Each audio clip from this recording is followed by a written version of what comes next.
Hi, so I'm Barbara at Fantastic Cats Cat Grooming, Melbourne, Australia. This is a beautiful cat who is going to just be finished off. We've had a bath, we've had a blow dry, and we're just going to do a little bit of de-shedding. And this is what you can do at home if you're trying to keep your cat's coat in order between grooms at the groomer, or to make less visits to the groomer. So first, make sure you've got a good comb. Bring the hair up.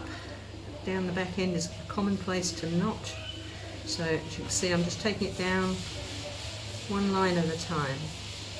Where you see the comb dragging, I'm pulling out some little knots and little mats that are forming. And we just want to make sure you get all that undercoat, otherwise you could end up with mats forming. So you see, just one line at a time from the top. Make sure you don't catch any skin in the comb, otherwise you could end up hurting your kitty cat. Okay, you can do this all over the coat, just in, not so easy up the top because there's more joints and things, but it's the same principle. Take it down, line at a time, till the comb glides through really easily.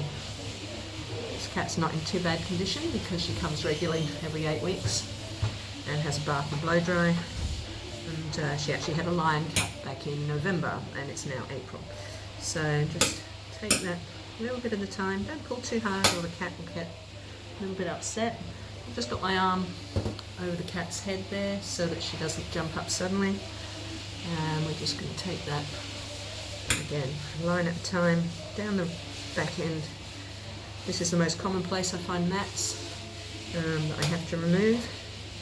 So you can avoid that by simply doing this once a week or so. You should be able to run a comb through your cat's hair. Just going to pull back a little bit so you see the whole cat. So just pull it up. If you feel any tugs at all, you just want to make sure that the comb's dragging those out. If it tugs too hard, you may have to use clippers or even just using your fingers. Just pull it apart.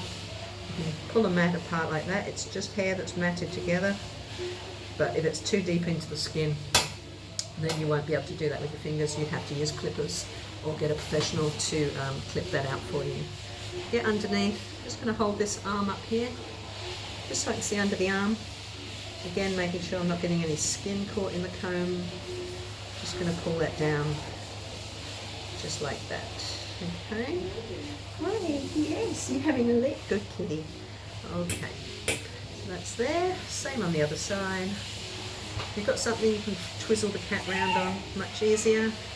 But otherwise, have a surface that you feel the cat feels secure. I've got him sitting on a nice cushion so that I can move that around without actually moving the cat. Soften with your fingers. You can just pull out loose bits of hair and floof. And that's pretty much you done, isn't it? Yeah? Alright, so that was just to show you just a little bit of combing you can do every week with your cat. If you're stuck in isolation, lockdown, make sure you don't forget the tail, bring it up over the body so the cat doesn't feel it's out of place, and you can just comb that out. You can use a slicker brush, but it won't go as deep. It's more of a finishing thing with a slicker brush. So with the comb, you can just lift their head up, hand under the chin, just bring this down the same way. Make sure there's no mats here. It's another common place to get matted because the cat can lick there quite frequently and often gets the hair all stuck together. Hey, arm up. Good kitty. Okay, so that's it.